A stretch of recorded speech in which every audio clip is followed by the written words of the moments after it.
¿Listo? Sí. Ok. Bueno, buenos días a todos. Gracias por acompañarnos, gracias a los que están repitiendo, que nos acompañaron en el workshop del día de ayer. Bueno, el tema de este workshop es redes híbridas. Redes híbridas. Redes híbridas 2024 y 2 a 3.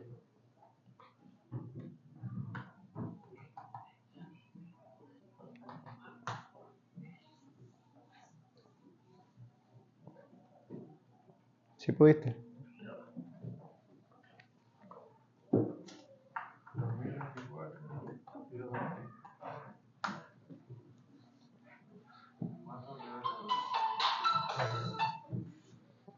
Ok. Entonces, el workshop tiene como nombre redes híbridas. Cuando hablamos de una red híbrida, hacemos referencia a la red de proveedores de servicio donde sus medios de transmisión no son únicamente fibra, no son únicamente wireless, sino que es la combinación de ambas tecnologías. Si bien en el estado Zulia hay mucho despliegue de fibra, hay ocasiones por presupuesto, por factibilidad asociada a la topología del terreno, por permisología, donde no podemos llegar a todos los sitios con fibra. Eso es una realidad y eso va a ser así siempre. Inclusive por factibilidad económica. Yo quiero explorar un nuevo sitio, llegar a un nuevo poblado y no voy a hacer una inversión cuantiosa en fibra si no tengo garantía de cómo va a ser ese movimiento en cuanto a la contratación del servicio. Entonces, llegar vía radio es una alternativa. Aquí vamos a ver las consideraciones necesarias para que ese despliegue inalámbrico, bueno, sea satisfactorio y no ocurra lo que está lamentablemente pasando en muchos casos, que los enlaces no tienen la disponibilidad necesaria, se cortan por lluvia, etcétera, etcétera. Aquí vamos a ver esos consejos, esas buenas prácticas, un poco de fundamentos para entender qué puedo esperar de un enlace y no guiarme solo por lo que dice la caja, porque el fabricante siempre va a vender el equipo en condiciones ideales, en su mejor atributo. No, este enlace te da 30 kilómetros, sí, pero si no llueve. Pero en el mundo real llueve. Entonces, 30 kilómetros y se va a cortar con lluvia. Ese tipo de cosas hay que entenderlo, por eso tenemos que leer los manuales, leer la hoja técnica, el datasheet del equipo, y no solo hacerle caso al vendedor, porque quizás el vendedor está haciendo su trabajo, que es vender. Lo mismo ocurre si compramos un vehículo o cualquier otro equipo, ¿no? Siempre lo promocionan con sus mejores atributos, pero también hay que pensar la parte negativa. Nosotros acá vamos a trabajar con 3 marcas, 3 fabricantes: Ciclu, con estos equipos que están viendo acá, Cambium Networks, tenemos acá un enlace también Cambium, y Mimosa. Quizás Mimosa, la marca más conocida por la mayoría de ustedes, Cambium quizás no tanto, y Ciclu quizás menos, ¿no? Porque no es un equipo tan popular en nuestro país, o por lo menos no por los momentos. Pero vamos a ver que tiene unos atributos excelentes. Bueno, nosotros somos Ecoinos, somos aliados de nuestros amigos de Lupo y ya tenemos, bueno, tiempo trabajando con ellos, haciendo workshops como este que vamos a ir repitiendo, no solo acá, sino en otras ciudades del país. Nosotros tenemos ya 10 años en el mercado ofreciendo soluciones de conectividad enmarcadas en telecom, trabajando con múltiples marcas, y 8 años ofreciendo entrenamientos en Venezuela, fuera de Venezuela, con distintas marcas, tecnologías. Somos entrenadores oficiales Micro, Ubiquiti, Cambium, Hivision y Beacon. Y también tenemos, bueno, entrenamientos como estos, workshops, donde no estamos enfocados en una única marca, sino la combinación de tecnologías. Yo puedo decir, y sin miedo, que yo no soy empleado ni de Micro, ni de Ubiquiti, ni de Cambium, ni de Hivision, ni de Beacon. Entonces yo digo las cosas como son. Este equipo te ofrece esto no te lo ofrece, puedes mejor trabajar este tipo de escenario con esta marca y no con otra. Entonces aquí decimos las cosas como son, precisamente para que ustedes se lleven la información correcta. Bueno, mi nombre es Luis Aguilar, ya conozco a algunos, unos los conocí ayer, a otros no los conozco, primera vez que los veo. Bueno, ya tengo casi 20 años trabajando en telecomunicaciones con distintas marcas, tecnologías, entrenando también, ¿no? Haciendo entrenamientos. Ahí tienen mis datos de contacto. Esa es nuestra principal fuente de información a la comunidad, es el Instagram. Todavía estamos reacios al TikTok. Quizás pronto nos tocará hacer algo de eso, pero por ahora no estamos en TikTok. Tocará.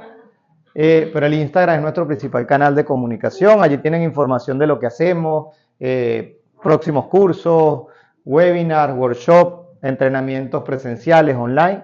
Y bueno, ahí tienen mi número de teléfono. El Wi-Fi ya todos lo conocen. Bueno, los materiales del curso, esos materiales son para ustedes. La idea es que los descarguen. Porque si los ven desde el navegador directamente sin descargarlos, perfecto, van a tener acceso hoy, pero ya mañana ese acceso se cierra. Entonces la idea es que ese material lo descarguen y lo conserven con ustedes. Los $1000 después lo hablamos.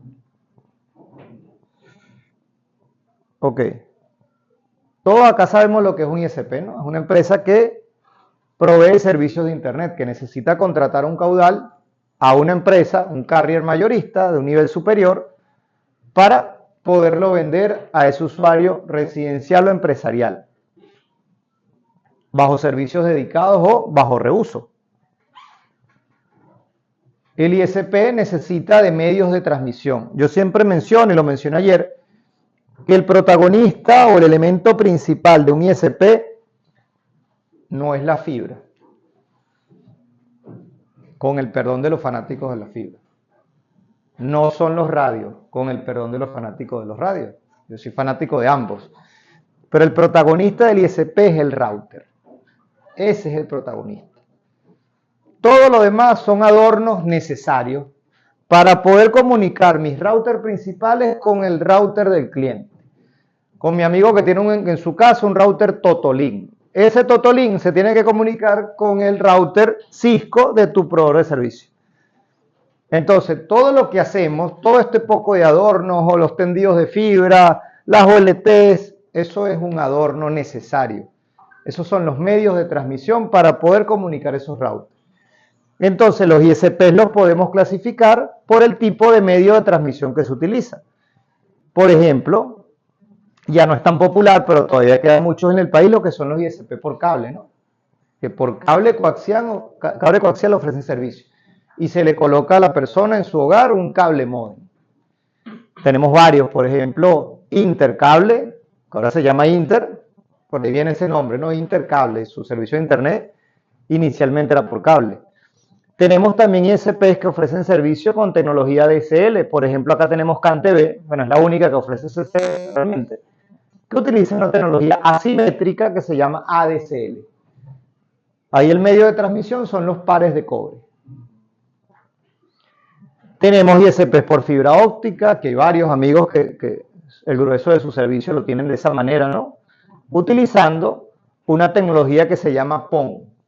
Y de ahí viene EPON, GPON, XGPON y todos los demás. Y también tenemos ISPs por radioenlaces, que le decimos los WIS, ¿no? Porque el servicio es wireless. Pero no estamos obligados a que un ISP esté enmarcado en estas tecnologías de forma estricta, porque podemos tener combinación de tecnologías.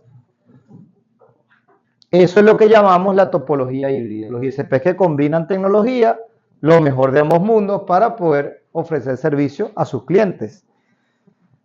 Un ISP debe tener una estructura que debe seguir ciertas normas y recomendaciones, lo que llamamos las capas. La capa más importante es la capa core, donde están mis equipos principales. Mi router de borde, mi router core, mi firewall, mis servidores. Es la capa que si apago, los clientes se quedan sin servicio. Todos. La capa de distribución hace referencia a enlaces, equipos en los nodos.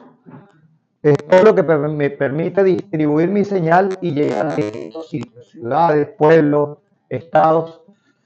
Y finalmente la capa de acceso que tiene los equipos que, como su nombre lo dice, dan acceso al cliente. Ahí están las OLTs, una capa de acceso. Los enlaces punto multipunto es una capa de acceso. Entonces puede ser un core, pero eso también. Grandes, pequeños, medianos, son los equipos. Profesor, disculpe, eso es lo que dicen también rack. No, rack es la estructura metálica donde tú fijas los equipos. Ok, gracias. Correcto. Eso es un armario, imagínate un armario. Ahí van los equipos. Como un closet. Sí. Pasa que es común decir el rack de servidores. Bueno, porque los servidores están en un rack. Ok. La capa de distribución. Entonces tenemos también routers, switches y enlaces que permiten la conexión de mi centro de datos, de mi core, de mis equipos principales con los nodos. Nodos que están en cerros, en centros comerciales, en edificios. Ejemplos, ¿no?, de equipos que puedo tener en una red de distribución. Y finalmente la capa de acceso, que brinda el acceso al cliente. Ahí tengo también router, también tengo switches, tengo OLTs. Entonces, si hablo de fibra, aquí es donde está el FTTH y los equipos PON. Eso es última milla, eso es acceso. Cobre, si tengo ADSL o inalámbrico, enlaces punto multipunto. Algo como esto, ¿no? Acceso inalámbrico, enlaces punto multipunto. Acceso vía fibra con una OLT. ¿Qué ocurre con los distintos medios de transmisión? ¿Por qué unos se han empezado a reemplazar por otros? Porque necesitamos internet más rápido. Yo hago memoria, el primer router que llegué a tener yo, creo que era de 28 kbps. Eso es lo que ofrecía. O sea, el servicio que tenía era de 28 kbps y los routers manejaban velocidades muy bajas. Pero en ese entonces era suficiente. Páginas web muy básicas, con texto más que todo, fotos, canciones a lo sumo, MP3. No necesitamos tanta velocidad, pero la tecnología ha ido evolucionando, los servicios que se prestan a los clientes han ido evolucionando y necesitan más velocidad. Entonces tenemos el streaming, los juegos en línea, los live, las redes sociales, todo necesita internet más rápido. Y los medios tradicionales como el cobre, como el cable coaxial, no te permiten alcanzar tanta velocidad. Los radioenlaces, bueno, tienen particularidades. Sí puedes alcanzar más velocidad quizás, pero no puedes conectar tantos usuarios o no pueden estar tan lejos. Entonces hay que entender bien cómo funciona el tema radio para ofrecer más velocidad. Pero más allá de la velocidad está tiempos de respuesta y disponibilidad, que son parámetros que deben estar en el contrato. No es que yo te voy a llegar a tu casa con 100 megas, es bajo qué condiciones, cuándo realmente vas a disfrutar de los 100 megas y tengo que ser sincero en el contrato. Mira, yo te garantizo que vas a tener ese servicio el 99.2% del tiempo. Eso está en los contratos, de hecho es ley.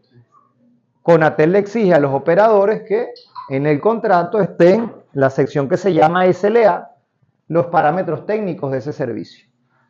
Y se deben cumplir, porque si no hay una penalidad de cara al cliente, donde yo tengo que hacer algún reintegro, y una penalidad eventual de cara a Conatel. Entonces, tenemos que respetar lo que está en el contrato.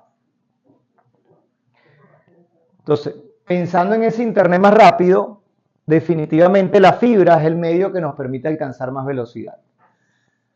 Debido a que la luz que viaja en esa fibra casi que va a la velocidad de la luz. 65% aproximadamente.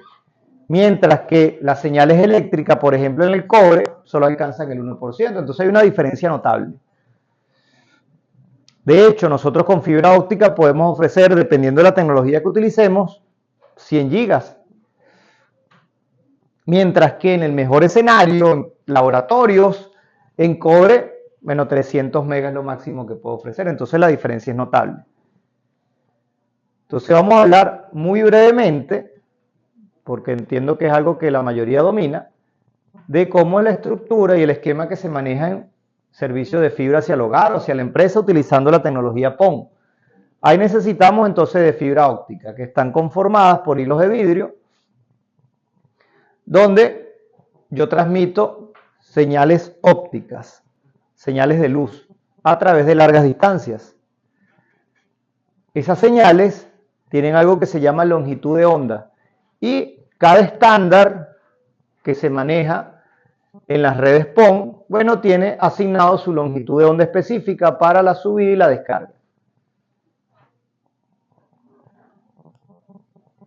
Entonces, ¿qué es FTTH? Es el acrónimo de fibra hacia el hogar, pero no necesariamente es hacia el hogar, por eso debería ser FTTX.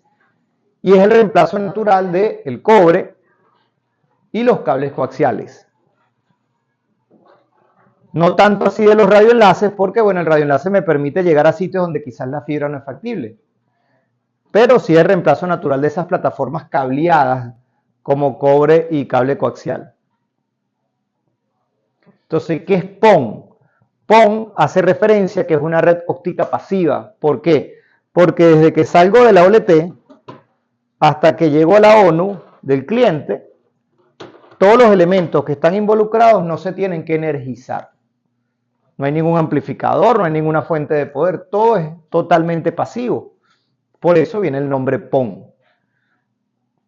Entonces la arquitectura PON es muy popular, ya con mucho despliegue en Latinoamérica. Nosotros recién con la pandemia ocurrió esa explosión de crecimiento, ¿no? del servicio internet por la necesidad que había en ese momento de conectividad, por ocio, por trabajo. Ya Huawei hizo algo en el PON, va energía. Ok.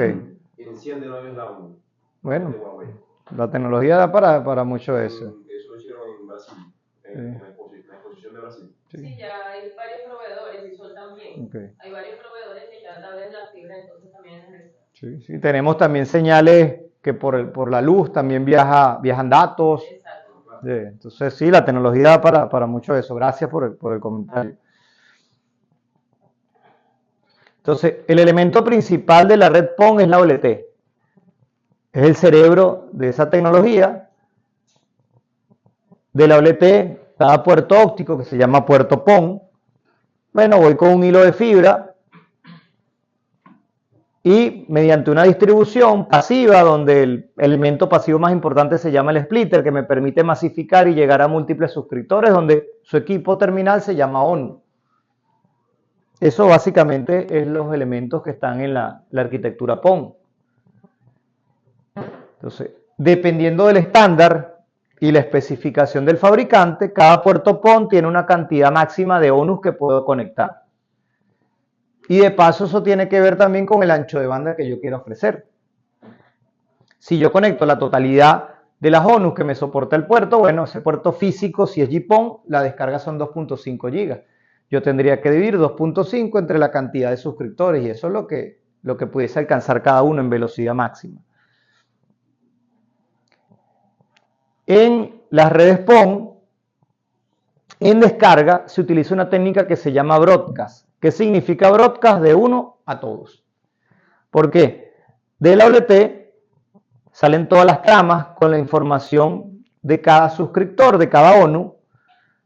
Ese tren, cuando ingresa el splitter lo va a replicar en todas sus salidas, porque eso es lo que hace un splitter, ¿no? Pensemos en un splitter de televisión. Tiene una entrada y en la salida me pone la misma información. Quiere decir que a cada ONU le llega el tren completo. Y ella, gracias a un ID, ella dice, ah, mira, de ese tren, este vagón es el que tiene mi información. Tomo mi vagón y descarto el resto. Esa es la técnica que se utiliza en las descargas.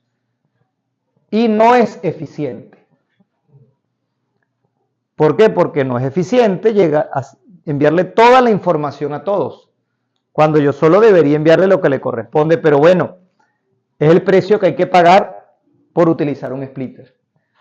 Y nos permitió masificar el servicio. Entonces el splitter, repito, entra la información de todos los clientes, lo replica exactamente igual en todos sus puertos, a cada uno llega el tren con toda la información de todos los clientes y la ONU toma su vagón gracias a un ID. Eso es en la descarga. Entonces la técnica es broadcast más ID. En la subida sí se utiliza algo más inteligente, que es TDMA, que es la multiplexación por división de tiempo. La OLT sincroniza cada ONU y le asigna un slot de tiempo para que la ONU en ese momento específico envíe su información. Entonces al splitter no van a llegar los vagones al mismo tiempo, sino que están sincronizados y va a llegar a lo mejor uno detrás del otro.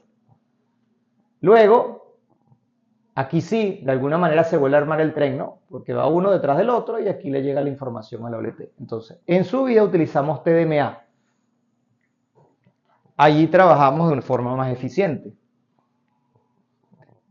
El splitter es el elemento pasivo que hace la magia. ¿Por qué la magia? Porque la fibra óptica no es nueva en nuestro país. Nosotros somos pioneros, lo que le voy a decir a lo mejor se contradice con lo que mencioné hace un rato, ¿no? Nosotros ya hemos ido superando esa brecha, muy atrasados en la distribución de fibra hacia el hogar, pero hemos ido superando esa brecha. Pero en utilización de fibra óptica somos pioneros en Latinoamérica, porque Corpoelec, EDC, tiene un tendido de fibra óptica que tiene 40 años, por todo el país. Y otras empresas, no solo ellos, también CanTV. Entonces nosotros somos pioneros en Latinoamérica en tendido de fibra, pero esa fibra se utiliza parcialmente, de hecho está subutilizada, para transporte de datos o para ofrecer servicios dedicados. Aquí hay empresas que tienen servicio por fibra, mucho antes de que aquí llegara el PON y el FTTH. Pero ¿qué ocurre con ese tipo de servicios? Es costoso y no lo podemos masificar. ¿Por qué? Porque yo puedo llegar a la casa de él con una fibra directo de mi core hacia su casa, pero le voy a decir, sí, no pasa nada, pero esa instalación cuesta $50.000. Entonces yo puedo masificar un servicio donde la instalación va a costar $50.000, $10.000, $5.000. La respuesta es no, ¿verdad? No es rentable. Entonces son pocos los que pueden contratar eso, ¿no? Grandes empresas. Polar puede, sí, claro que puede. Otras empresas farmacéuticas pueden, claro que pueden. Pero el usuario común no puede. Entonces la magia la hizo el splitter, porque me permitió que un solo hilo de fibra replicarlo en todas sus salidas y llegar a más usuarios. Entonces es el elemento más importante. Pero a medida que tiene más salidas, cada vez que se duplica sus salidas, pierdo 3 dB más. Entonces es un elemento que genera mucha atenuación. Por eso es que el servicio FTTH tiene limitaciones en cuanto a distancia. No puedo llegar tan lejos. Si es una fibra punto a punto, yo puedo alcanzar 100 kilómetros sin problema y más.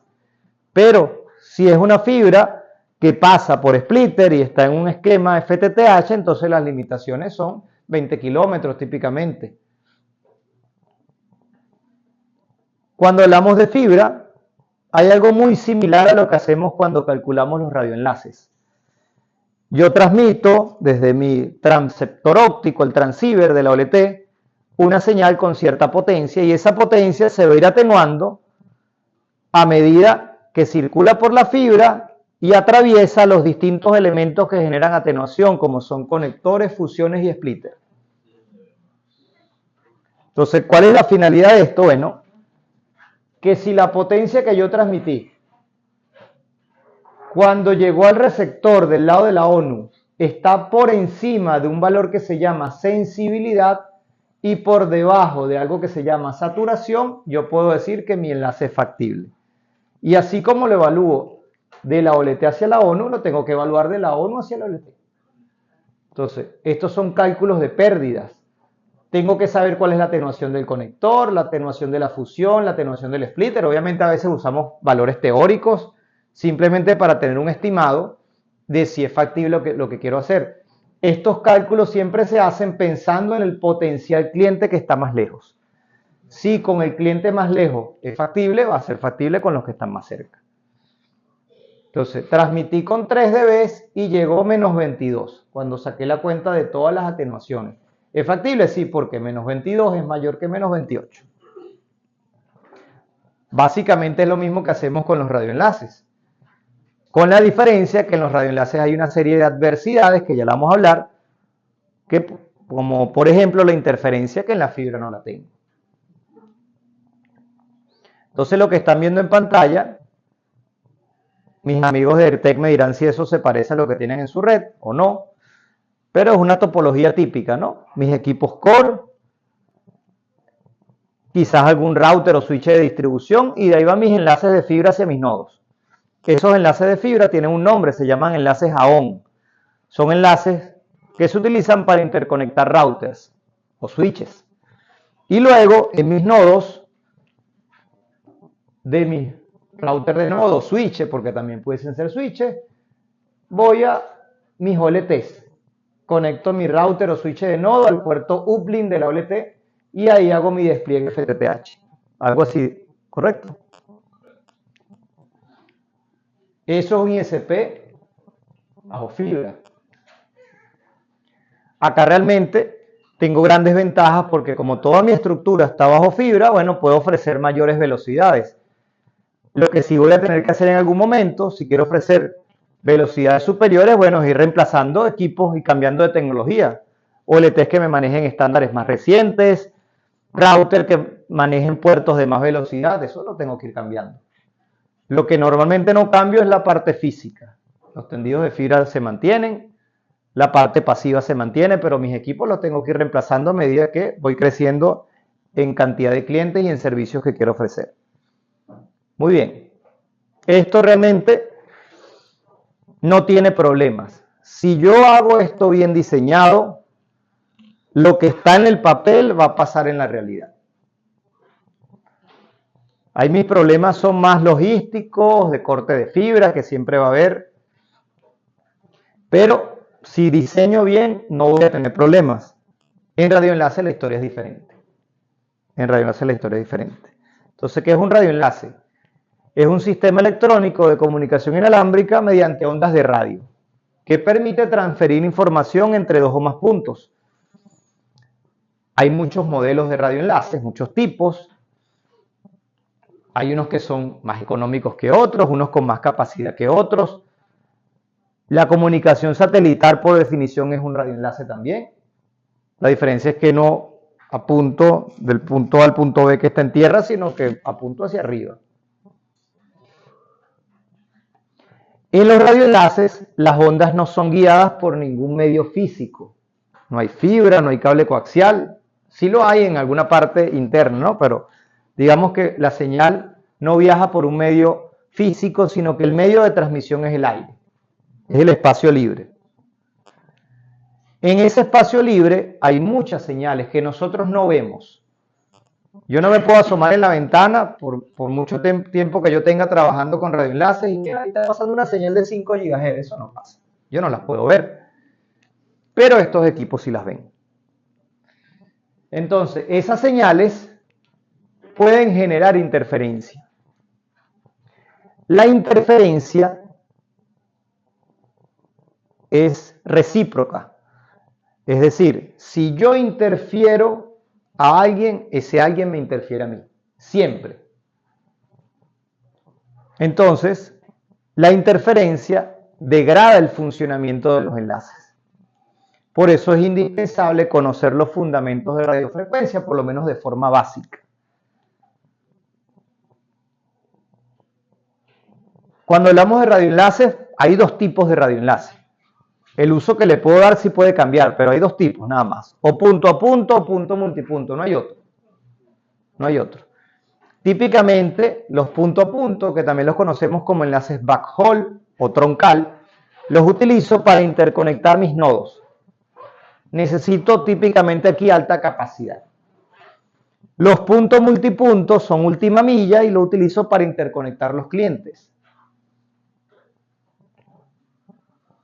Una de las tecnologías que se utiliza en radioenlaces tiene relación directa con lo que hablamos de GPON, ¿no? O de PON, que es el protocolo TDMA. ¿Por qué? Porque yo asigno slot de tiempo para que la información de cada cliente pueda viajar, de cada equipo de cliente, de cada estación inalámbrica. La diferencia es que en radios el TDMA sí lo utilizo tanto para la descarga como para la subida. El TDMA es una técnica que se utiliza para evitar lo que son problemas de los nodos ocultos, que es un problema que tengo en Wi-Fi. En Wi-Fi yo tengo muchas colisiones. ¿Por qué tengo muchas colisiones? Porque lamentablemente yo solo controlo el AP, yo no controlo esto. Entonces, mientras yo no tenga control del dispositivo del usuario, el funcionamiento no necesariamente va a ser el mejor. En radioenlaces yo controlo los dos dispositivos. ¿Por qué? Si mi AP es mimosa y las estaciones son mimosas, yo controlo todo. Si mi AP es cambio y las estaciones son cambio, yo controlo todo. Pero en Wi-Fi yo no controlo el teléfono del usuario. Entonces hay problemas adicionales, un montón. Esto es una topología típica de un WISP. Si lo vemos de forma estructural, yo veo lo mismo. Para mí eso es esto. Porque nada de esto me importa comunicar este router con estos routers. ¿Qué diferencia hay? Obviamente las velocidades que puedo ofrecer. Pero la finalidad es la misma, los otros son adornos.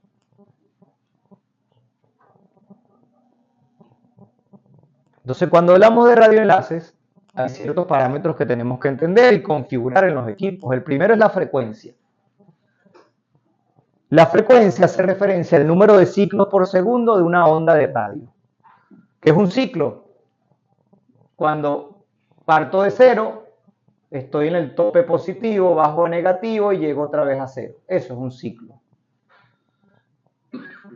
La diferencia entre las distintas frecuencias es qué tantos ciclos por segundo puedo hacer.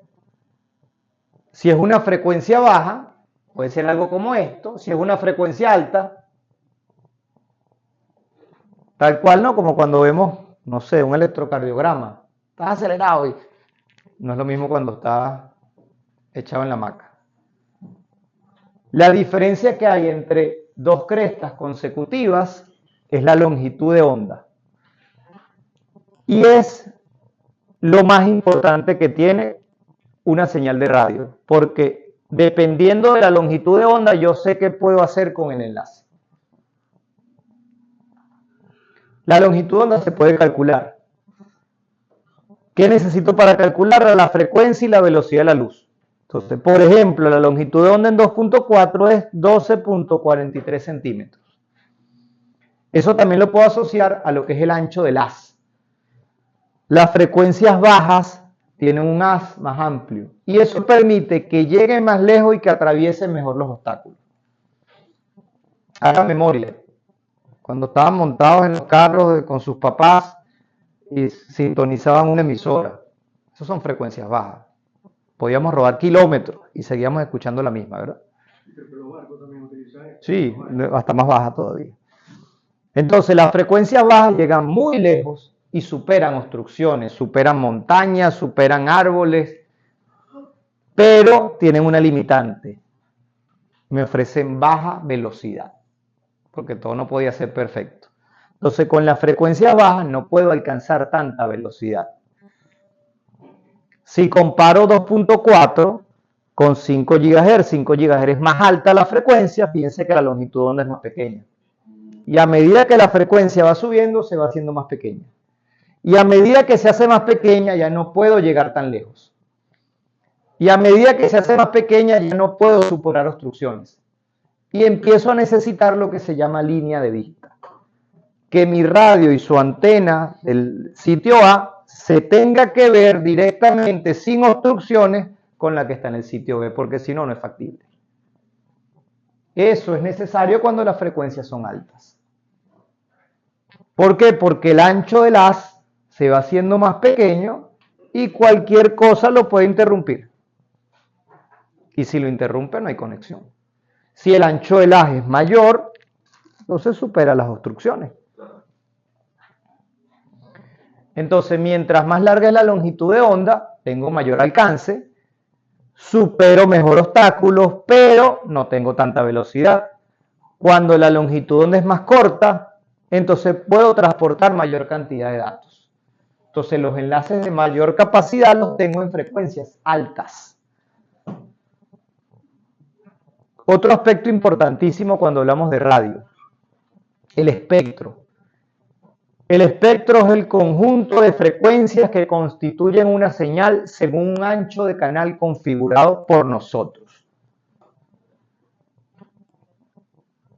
En el eje de las ordenadas se representa la amplitud de esa señal, el nivel de esa señal, se llama densidad espectral de potencia. En el eje de las abscisas, la frecuencia. El espectro yo lo veo, yo no, ni ustedes, lo podemos ver con un instrumento que se llama analizador de espectro. Las frecuencias están bajo una normativa. Si yo quiero ver cuál es la normativa vigente en Venezuela, yo escribo en Google CUNAVAF. Y eso es un documento de Conatel donde está la asignación de frecuencia. Por cierto, está bastante desactualizado. Ahí sí estamos muy desactualizados con respecto a lo que se está manejando en otros países tan cerca como Colombia. Y eso tiene una afectación importante, pero bueno, simplemente se los menciono de paso. Ok, por ejemplo, en 5 GHz, esta es la canalización. Estos son los canales que están bajo la norma. De hecho, tiene secciones esa norma. Esas secciones te dicen qué canales puedes usar y con qué potencia y cuál es su uso. Si es indoor y outdoor, si es solo indoor, si es solo outdoor. Esta banda de 5 GHz, repito, con estas consideraciones, está en algo que se llama la banda de uso libre. La banda de uso libre es porque cualquiera puede comprar un equipo en grupo y encenderlo y establecer un enlace y no hay que pedirle permiso a nadie. Yo no necesito permiso para encender equipos en banda libre, lo que yo sí debería respetar son las potencias. Mi permisología es cuando yo me voy a lucrar con ese enlace. Voy a vender internet, necesito una habilitación de Conatel. Pero si el enlace va de mi casa, en la casa de mi abuelita, no tengo que pedirle permiso a nadie. A nadie. Es más, mi abuela puede vivir al lado de Conatel. Y yo puedo agarrar 300 enlaces en banda libre y apuntarlos para la casa de mi abuela. No tengo que pedirle permiso a nadie. Porque eso es una banda de uso libre. Cuando ustedes van a la tienda de la esquina y compran un walkie-talkie, como le decimos acá, ¿quién va a Conatel a pedir permiso para usar eso? Eso va en una porción del espectro de 430 a 470 MHz que es uso libre. No necesito permiso para eso. Necesito respetar la norma. Y la norma, bueno, te dice cuál potencia deberías aplicar, cosa que aquí lamentablemente no se respeta. El ancho de canal por defecto de los radios que funcionan en la banda de 5 es de 20 MHz. Y eso también está bajo una norma de la UIT, que es la M1450-5. ¿Qué nos dice esa norma? Que todo radio, si está fabricado adecuadamente, su máscara de transmisión, su espectro, tiene que tener una forma similar a esto. Eso está bajo una norma. De hecho, hay equipos que se utilizan para certificar que el radio te genere algo similar a esto. Eso se prueba, eso se certifica, eso es control de calidad. Mira, de cada 1000 radios voy a pasar uno por el instrumento a ver si eso está cumpliéndose. Entonces, fíjense, un ancho de canal de 20 MHz realmente solo tiene ese ancho en la parte superior, porque luego, por propiedades físicas de los propios componentes que tiene el radio, él se va a ensanchar hacia los lados. Y esa máscara de transmisión, ese canal, lejos de ser rectangular, parece una campana. ¿Por qué es importante conocer esto?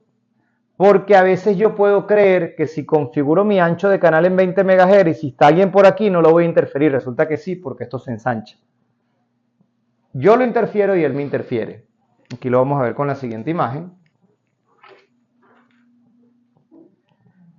Los canales contiguos, contiguo significa que está uno al lado del otro. Los canales contiguos no son así, son así. Y esto es interferencia. Entonces, muchas personas cuando hacen implementación de radios se terminan generando autointerferencia por no saber eso. ¿Por qué? Porque se confían en este dibujito que nos dibujan los canales como cuadritos. Y él dice, bueno, yo puedo tener aquí mi canal 36 y el 40 y están al lado y no pasa nada. No, sí pasa, te interfieres. Y lo mismo pasa cuando hacemos dimensionamiento de un Wi-Fi. Si colocas dos AP cercanos que están en canales contiguos, tú mismo te estás generando interferencia.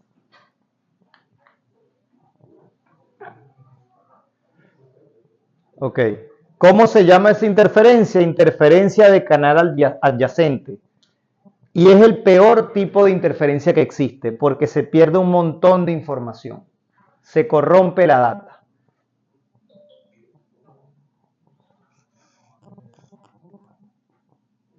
Si se fijan, vuelvo acá, el ancho de canal por defecto es de 20, pero fíjense que también hay canales de 40, de 80 y de 160. Esa técnica para crear esos canales se llama bonding de canales. Y me permite, por ejemplo, unir el canal 36 y el 40 y hacer un nuevo canal que es el canal 38. ¿Para qué se utiliza la técnica de bonding? Para tratar de transportar más velocidad. El ejemplo del vaso de agua, ¿no? Si mi vaso es de este ancho, tiene cierta cantidad de agua, pero si es así, cabe más agua. Entonces, a medida que mi ancho de canal es mayor, probablemente yo pueda tener más capacidad en el enlace. Pero no siempre lo logro porque cuando ensancho el canal, también por leyes físicas, pierdo la mitad de la potencia. Perder 3 dB es perder la mitad de la potencia. Pierdo la mitad de la potencia, entonces probablemente ahora mi enlace no llegue tan lejos. Me acerco más al piso de ruido que está por aquí abajo. Y de paso, como ahora ocupo un área mayor, tengo más probabilidad de interferencia. Entonces a veces ensancho el canal y todo funciona peor.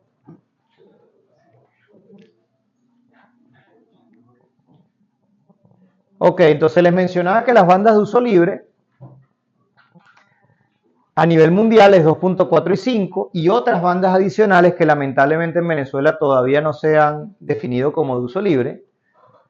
Esas bandas típicamente utilizan el estándar 802.11, TDMA y otros protocolos. Estas bandas no requieren licencia y eso genera valores a favor y en contra. ¿Cuál es el valor a favor? Que como todos los equipos van a funcionar en las mismas frecuencias, entonces esto yo lo hago en una línea de producción. Si yo hago algo en una línea de producción, es más barato. Entonces, por eso los equipos en banda libre son baratos. Los tengo de $60 y los tengo de 3.000. Eso es barato. Luis, pero tú eres loco, 3.000 es caro. Bueno, pero hay unos en banda licenciada que cuestan 100.000. Entonces 3.000 es barato. Entonces hablamos de la banda licenciada. La banda licenciada es una banda donde ahí sí tengo que acudir a Conatel y someter un proyecto. Mira, Conatel, yo necesito, aquí está el documento donde está la explicación técnica, jurídica, económica, necesito que me asignes la porción del espectro que va de 13,22 GHz a 13,32. Y tú llevas eso a Conatel. Ellos verán, lo evalúan, si te lo prueban o no. Si te lo aprueban, tú vas a empezar a pagar anualmente por el uso de esa porción del espectro. Y eso te garantiza que esos enlaces que tú despliegues en esa frecuencia no tengan interferencia, porque nada más lo tienes asignado tú. Y eso te lo van a asignar de paso para una región en específico. Mira, para el este de Maracaibo, bueno, yo sé que en el este de Maracaibo yo tengo esa frecuencia para mis enlaces, que es lo que hacen las operadoras Digital, Movistar, Movilnet. Sus enlaces para la interconexión de sus radiobases son en bandas licenciadas, no tienen interferencia.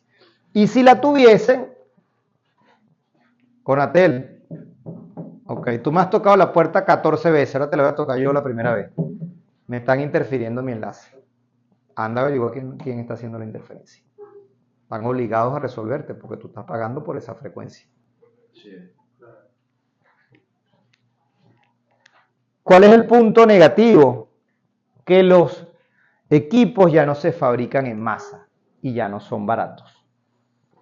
Porque cuando tú te voltees con un fabricante, Huawei, ¿no? Que tiene mucha presencia en nuestro país. Mira, Huawei, yo quiero que tú me fabriques 50 enlaces que van en la banda de 13,22 GB a 13,32. Ok. Paso 1. Muéstrame tu habilitación. Ok, se la envías a Huawei. Ah, sí, sí tienes el permiso. Ok. Paso 2. Bueno, me tienes que adelantar una parte de lo que cuesta cada enlace, que como me estás comprando bastante, te lo voy a dejar barato, en $50.000 cada enlace. Paso 3. Te los tengo listos en 6 meses, porque esos equipos no están listos. eso se hace bajo pedido. Porque internamente los componentes, filtros y todo lo demás va sintonizado a la frecuencia que tú le estás enviando. No los tienen listos. Entonces así funcionan las bandas licenciadas.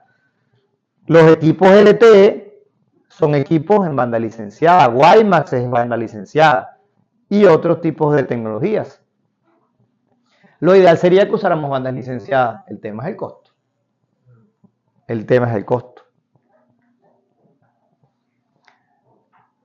Relativamente, los últimos 5 años se ha hecho muy popular en nuestro país y en otros países del mundo una banda que funciona en una frecuencia bien alta, que es la banda de 60 GHz, que es el estándar 802.11 AD. Ese estándar te permite alcanzar 1 giga en el aire, trabajando en una banda cuya longitud de onda es milimétrica. Entonces el ancho del haz es bien angosto. Esa banda está definida como de uso libre en gran parte de Latinoamérica. Aquí el CUNAVAF no la tiene definida. Pero bueno, como aquí si no nos dicen que no, para nosotros es sí, se utiliza. La ventaja es que aquí el riesgo de que yo interfiera a alguien es mínimo. Porque como es tan fino el haz, es bien complejo lograr una interferencia. ¿Cuál es la desventaja de esa banda? Que como el haz es milimétrico, se interrumpe, mejor dicho, fácilmente por lluvia o por cualquier tipo de obstrucción. Y de paso, son enlaces muy cortos. 1 o 2 kilómetros, dependiendo de la tecnología, puede llegar a 5. 10 kilómetros máximo con ciertas condiciones que hay que evaluar. Entonces, son para enlaces cortos. Pero bueno, puedo transportar 1 giga. Eso es la canalización en esa banda. Fíjense que son 4 canales. Bueno, algunos fabricantes tienen algunos canales adicionales allí que no están en la norma, pero bueno, los que están bajo norma son esos 4. 58.32 gigas era el primero y el último 64.8. De eso vamos a hablar un poco más adelante porque es algo central en el tema de redes híbridas, porque yo necesito alta capacidad y con esa banda lo puedo lograr. Ok, ¿cuál es el principal problema que tenemos a nivel inalámbrico? La interferencia.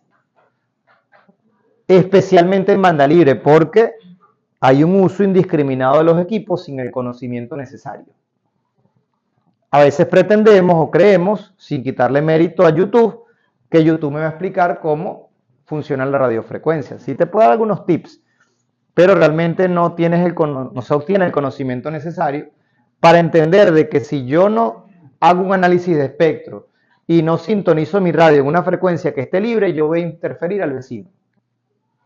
Y eso hay un montón de enlaces interfiriéndose unos con otros por irresponsabilidad, porque no lo puedo llamar de otra manera.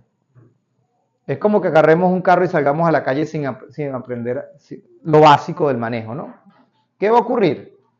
Bueno, mínimo voy a estripar 2 motorizados cuando salga. Profe, así ha ocurrido también cuando existían ¿cómo se llama? Los teléfonos locales CanTV.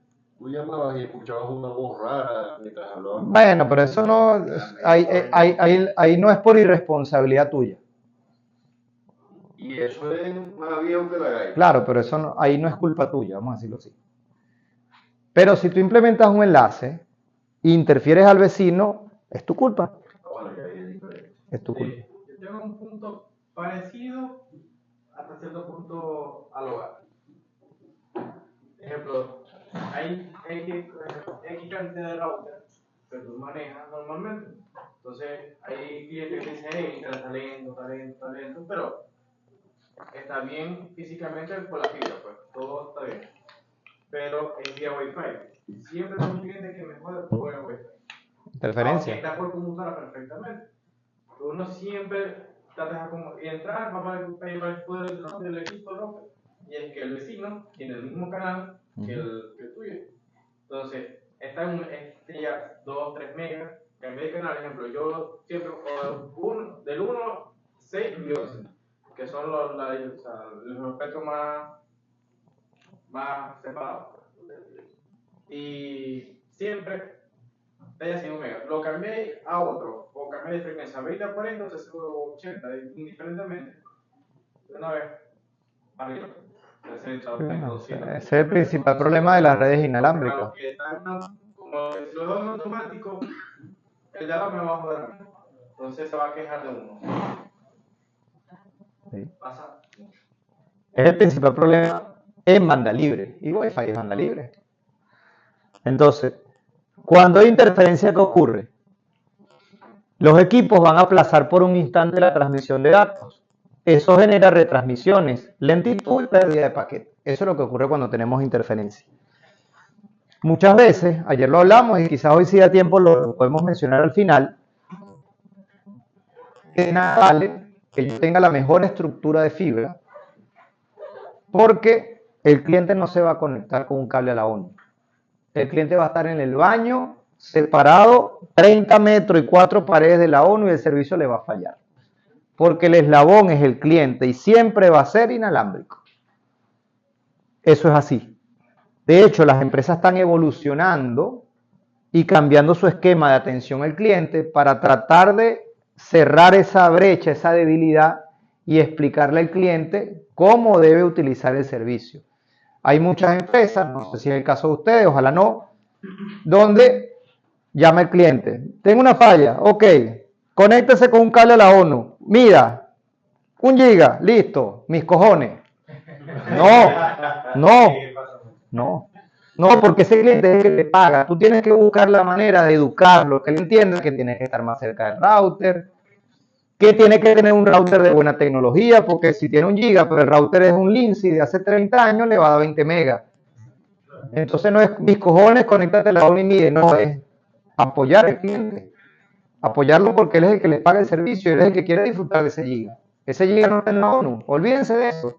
La ONU no es la que ve Netflix es el cliente. Así sucede con Intercable, que uno les escribe tal todo el día, hablando de los pelos por el teléfono, el mismo mensaje, y cojones. Y que amigo, eso no es amigo de nadie, lo estaba escribiendo, que tal, que no sé qué, y me entero yo que se fue a Chile. Ni siquiera fue capaz de decirme, mira, me voy para Chile, te voy a poner a otra persona en contacto para que te resuelva el problema. Igual, el mismo mensaje que usted dice. Sí, pero ahí hay que tiene muchas redes. Muy Entonces, fíjense, El Intercable es muy malo, chavo. malo porque te limitan la cantidad de filtrado de, o sea, a lo que llegue a la máxima cantidad de IP de tu mala. Chamo, y hasta los canales, que eran buenos, a quemar. ok, atención acá. Entonces, hay dos tipos de interferencia. Ya les mostré una hace unos minutos, ¿no? Interferencia de canal adyacente, cuando se solapa parcialmente la máscara de transmisión de un enlace con la del otro. Por ejemplo, canal 36,40. Pero también tengo interferencia cocanal, que es cuando tengo 2 enlaces o más en la misma frecuencia. La peor es la de canal adyacente porque los equipos no saben que están interferidos y tratan de ir a la máxima capacidad. Esta sigue siendo mala, pero de alguna manera los equipos se dan cuenta de lo que está ocurriendo y se comparten el tiempo aire. Aquí lo que tengo más que todo es disminución de velocidad, sin tanta pérdida de paquete. Claro, tenemos de las dos. Yo no puedo escoger, no, déjame tener solo este tipo de interferencia. Yo tengo de las dos y por montón. Acabo de hablar de la interferencia. La interferencia yo pudiese no tenerla. Porque si yo hago una implementación de un enlace, no sé, en la zona más recóndita de Venezuela, y no hay otro enlace cerca, yo no tengo interferencia. Lo que siempre voy a tener es ruido. No es lo mismo. Mucha gente por desconocimiento llama la interferencia ruido. No, es que hay mucho ruido. No, el ruido siempre va a estar, no es lo mismo. Son fenómenos diferentes. La interferencia es opcional, porque puedo no tenerla. El ruido siempre va a existir. La diferencia es qué tan alto es mi nivel de ruido. Eso es lo que se llama piso de ruido. Siempre va a haber ruido, pero un piso más bajo o un piso más alto, dependiendo de donde me encuentre. Si estoy en un entorno urbano, el piso de ruido es más alto que si estoy en un entorno rural. ¿Qué es el piso de ruido? La suma de todas las fuentes de ruido que hay en ese sitio. Entonces, esto es el piso de ruido. ¿Qué es lo que yo deseo? Y que es la base para que funcionen todas las comunicaciones en el mundo. Que mi nivel de señal esté lo más separado posible del piso de ruido. Si yo logro eso, mi comunicación va a ser exitosa. ¿Cómo yo logro que mi nivel de señal esté lo suficientemente alto para que se separe del piso de ruido? En Wi-Fi lo logro estando cerca de la P. Por eso es que los clientes que navegan cerca de la P les funciona mejor. No hay secretos, es eso. ¿Quieres que el Wi-Fi te funcione bien? Más cerca de la P. ¿Cómo logras estar más cerca de la P? De dos maneras. Educando al cliente para que esté más cerca o colocando más APs. Eso es en Wi-Fi. Entonces en Wi-Fi hay una solución. En los radioenlaces no es tan fácil porque yo no voy a arrimar las montañas para que el enlace esté más cerca. Entonces en radioenlace hay que resolverlo de otras maneras, ¿no? La cercanía a veces no es una opción porque no depende de mí. Entonces no se les olvide, SNR, Signal to Noise Ratio, debe ser el valor más grande posible, porque eso significa que estoy lo suficientemente separado del piso de ruido. Esa es la primera estadística que yo tengo que ver en un enlace. Esa, el SNR, es la más importante. De hecho, en fibra también. En todas las comunicaciones es importante. Pregúntenle a los amigos de ustedes que montan sistemas de sonido en los conciertos, el SNR es la variable más importante en comunicaciones. Entonces, el piso de ruido es el ruido térmico, el ruido del propio componente del radio, más el ruido causado por las fuentes de interferencia en sitio. ¿Cómo yo calculo el SNR? Bueno, mi nivel de señal menos el piso de ruido, eso me da un valor. Ese valor yo quiero que sea lo más alto posible, por lo menos 30 dB. Es difícil, pero eso es, si yo quiero realmente tener alta velocidad en el enlace, ese valor tiene que estar por encima de 30 dB. Los analizadores de espectro me muestran el piso de ruido, los que vienen integrados con los equipos me lo ponen en color rojo y lo que está abajo, eso es el piso de ruido.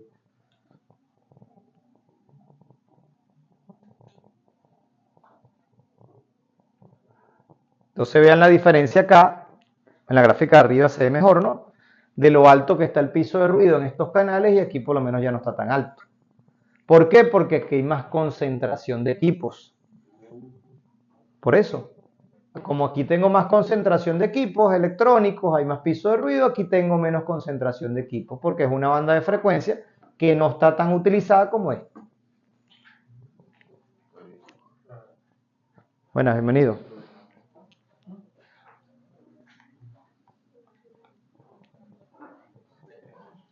Ok. La información que viaja en el aire, cuando yo hablo de un enlace, es una información analógica.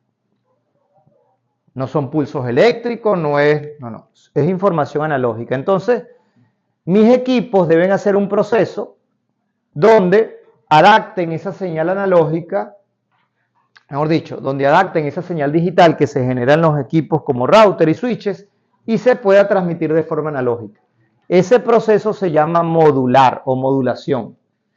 Es ir del mundo digital al mundo analógico. Cuando recibo tengo que hacer lo contrario, demodulo. Voy del mundo analógico al mundo digital. Eso lo hacen todos los radios. ¿Qué es el diagrama de constelación? Es una representación gráfica de los símbolos digitales recibidos en un periodo de tiempo. ¿Qué es un símbolo? Es la representación de una cantidad de bits que se transmite y recibe en un proceso de comunicación. Entonces, cuando yo modulo en un radioenlace, utilizo un diagrama de constelación donde se mapean los símbolos, que son los bits que transmito y recibo. Si la modulación es más compleja, es más alta, transmito más bits por símbolo. Si la modulación es más baja, transmito menos bits por símbolo. Ejemplo, bueno, un margariteño transmite más bits por símbolo. ¿correcto? Quizás un llanero transmite menos bit por símbolo. Los dos se comunican, claro, pero uno se comunica en menos tiempo, porque puedo transmitir más información en menos tiempo. Esa es la velocidad. ¿Qué es la velocidad? La cantidad de información que puedo transmitir en un lapso de tiempo. Si puedo transmitir más información en ese lapso de tiempo, tengo más velocidad.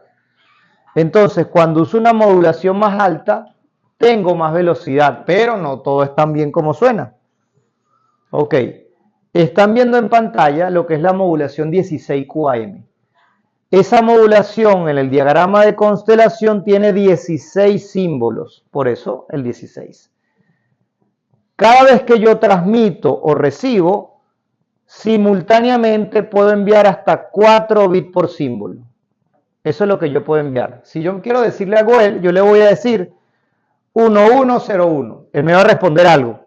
0110. Yo le vuelvo a decir algo. 0011 y así nos comunicamos de 4 bits en 4 bits. Si la modulación es más alta, son más bits. Si es más baja, son menos bits. ¿Hablamos igual? Sí, pero en menos tiempo. O en más tiempo, dependiendo de la modulación. Entonces, la modulación, que es un parámetro fundamental en los enlaces, tiene relación directa con la velocidad que puede alcanzar el enlace. Esa tabla o ese extracto que están viendo allí es algo que se llama mcsindex.com. De hecho, lo pueden visitar en el navegador de sus dispositivos. Esa tabla te muestra el esquema de modulación y codificación que se utiliza en los radioenlaces y también en Wi-Fi. Profesor, ese 30% menos del data rate, ¿qué quiere decir? Ya vamos a hablar de eso. Ok. Estos valores que están acá,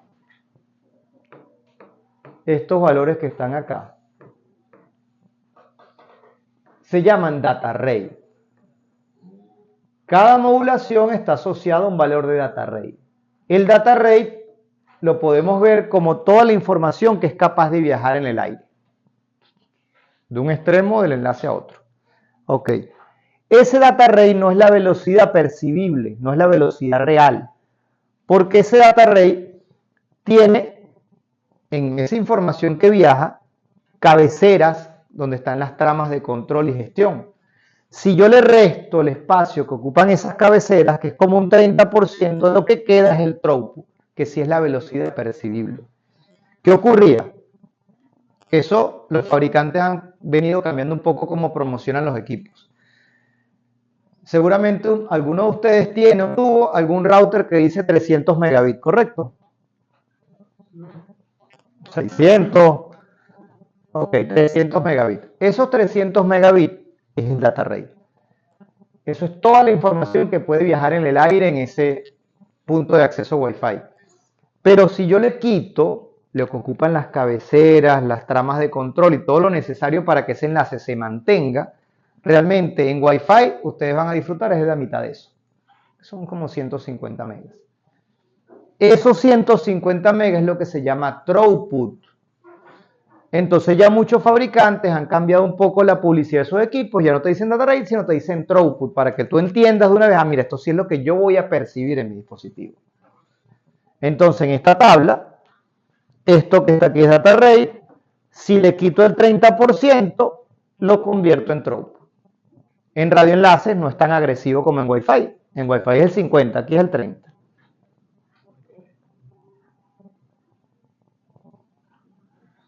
Ok, entonces, el mapeo de símbolos sin ruido ni interferencias funciona perfecto. Los símbolos que yo te envío, tú los recibes bien, lo que tú me envías, yo los recibo bien. No tengo errores. Pero en banda libre tengo ruido, piso alto de ruido y tengo interferencia. Entonces, el demodulador, no siempre va a leer los símbolos de forma correcta. Y ahorita vamos a verlo con un ejemplo. Entonces, fíjense. Cuando yo subo de esquema de modulación, yo gano velocidad. por lo que hablamos, ¿no? Margariteño versus llanero, más bit por segundo. Pero, ¿cuál es el problema? ¿Por qué esto a veces no funciona tan bien? Bueno, vamos a verlo acá. Imagínense que yo quiero transmitir este símbolo, que es 1000, en un enlace que no tiene interferencia y que su relación señal-ruido es muy buena. Ok, transmití 1000 y llegó 1000. Perfecto. Ok. Ahora, un enlace donde la interferencia ya no está tan baja, hay un poco más de interferencia, o mi relación señal-ruido ya no es tan buena. Transmití 1000, pero llegó movido el símbolo. No llegó justo donde tenía que llegar, sino llegó movido. Pero si ustedes ven esta imagen, ese símbolo sigue estando más cerca de 1000 que de cualquier otro valor. Entonces asume, porque tiene un mecanismo de corrección de errores, que dice, ah, bueno, pero esto para mí es 1000. No pasó nada. Pasó, pero se pudo corregir. Pero si la interferencia es mayor o mi relación señal-ruido es mala, el símbolo llega tan movido que ahora se parece a otra cosa. Eso ya no se puede corregir. Entonces, cuando ocurre esto, se necesita retransmitir la información. Entonces, el principal problema que tenemos en radioenlace, especialmente en banda libre y en Wi-Fi, son las retransmisiones.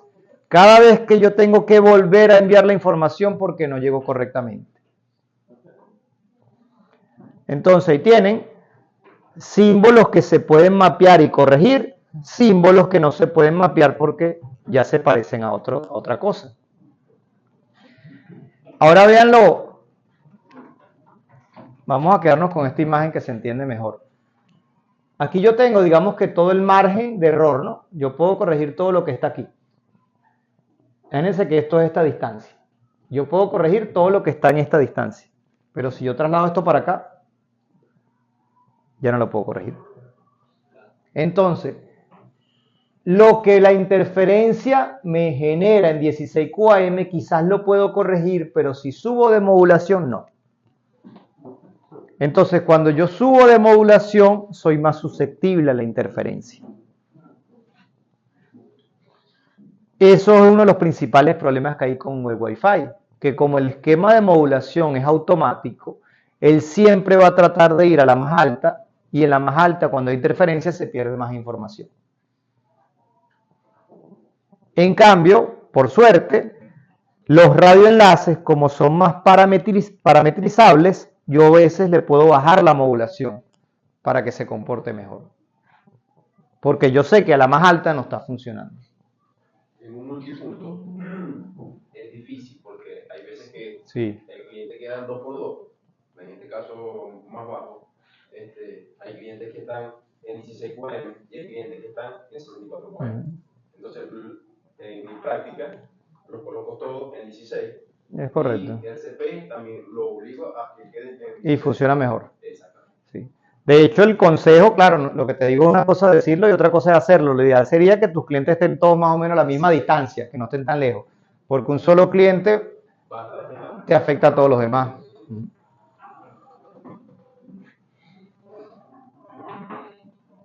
Ok. Entonces, el principal problema son las retransmisiones. Cuando un receptor, por interferencia o una mala relación señal-ruido, no recibe una trama correctamente o no la reconoce, va a solicitar una retransmisión. Retransmitir es volver a enviar toda o parte de la información. ¿Qué me generan las retransmisiones? Que están las cabeceras, que se sobrecargue todo el sistema, consumo de CPU, bits redundantes. Lo dice aquí, cada retransmisión casi duplica el tiempo para entregar con éxito un paquete. Entonces, las retransmisiones son lo peor. Muy bien.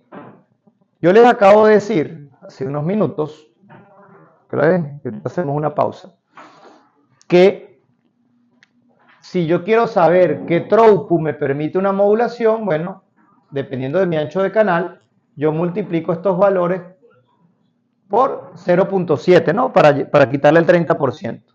¿Y qué eso es el throughput? Quitarle el 30% es multiplicar por 0.7, ok. Pero eso que les acabo de decir es el throughput ideal, en un escenario sin interferencia. Entonces yo necesito una estadística que me permita saber si mi enlace está interferido. Esa estadística se llama CCQ. El CCQ te dice qué porcentaje de tramas se están transmitiendo correctamente y por defecto, si le resto al 100%, me dice cuántas se están retransmitiendo. Entonces, si yo quiero saber el throughput que va a percibir un cliente, o si es un enlace punto a punto, bueno, su data rate le quito el 30% y lo multiplico por el CCQ. Esto es el throughput real. Para hacer eso necesita tener tráfico el enlace porque si no, la estimación no es correcta. Entonces, como les mencioné, la variable más importante en telecomunicaciones se llama la relación señal a ruido.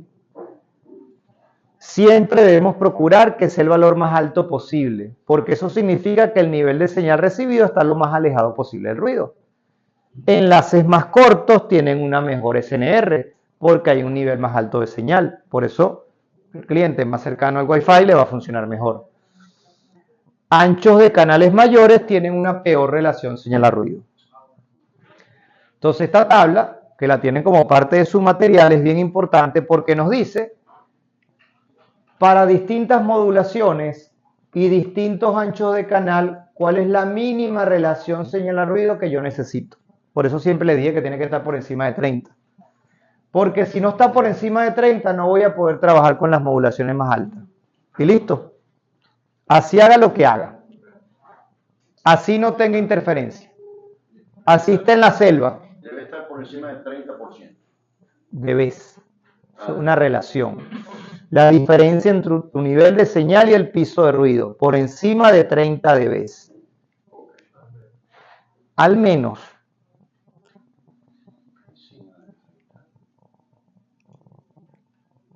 Otra fuente que genera muchísimo ruido es el exceso de potencia.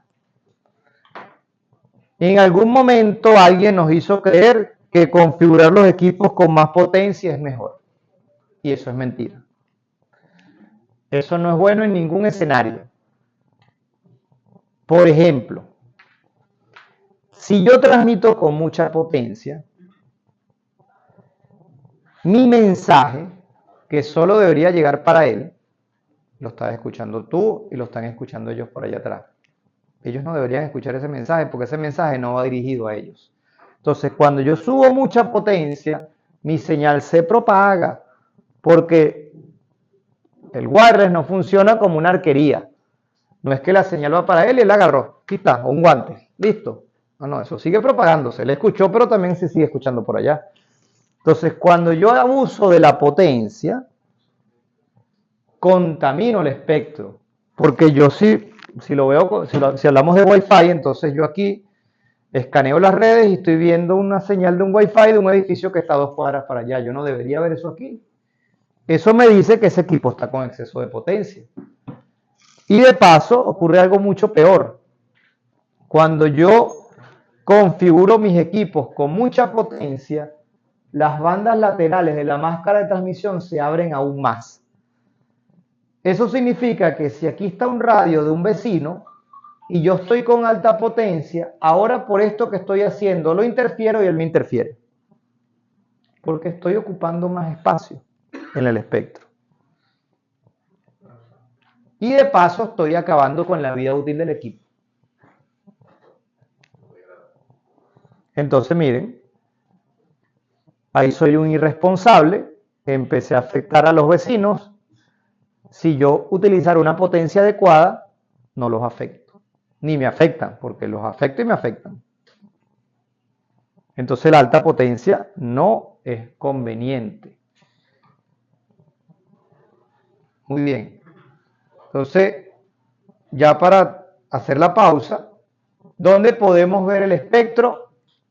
Con un instrumento que se llama analizador de espectro. Pero si no lo tengo, porque son instrumentos costosos, típicamente hay unos que son USB que son un poco más económicos, pero los convencionales siempre están por encima de $5.000. Puedo aprovechar porque los propios radios analizan el espectro. Entonces yo debo ser responsable y guiarme por lo que diga el analizador para ver qué canal puedo utilizar. Ah, mira, por aquí puedo configurar mi frecuencia por aquí. O mira, no hay espacio. Jefe, yo sé que es su amigo, pero mira, no hay espacio. Eso no va a funcionar, eso va a ser un dolor de cabeza. Muy bien, vamos a hacer una pausa entonces. Allí tienen café, agua, 5 minutos.